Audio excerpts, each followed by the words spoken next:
horta waa nasiib daro dadka wax baahinaya oo miidiyaha iyo waxa fiican iyo dadka hadlayo waaweynba ama Reuters la hadleen ama BBC hadleen ama meelaha ka hadleen ama wax kasta ka hadleen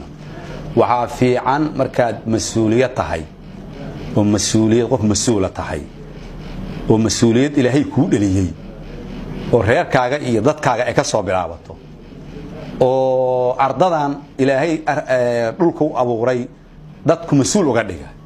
waxa laga rabaa mas'uuliyadaada inaad ilaashatid sharafkaaga inaad ilaashatid waxa sheegaysidna wax runa inay ku salaysan yihiin nin leeyahay janan halkaan lama keenin ma naqaan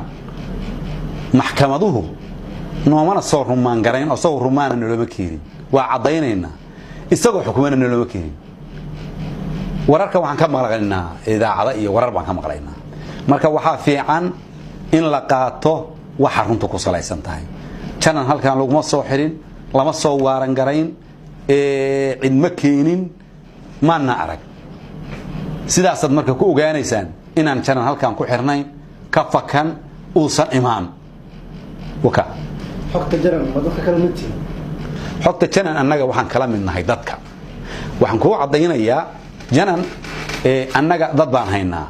xabiis iyadoo maxabiis waa tira kooban tahay intay tahay waa la yaqaan qof walba maanta soo galay waa yaqaan waaran ku soo galay waa la yaqaan sharciyadu ku soo galay waa la yaqaan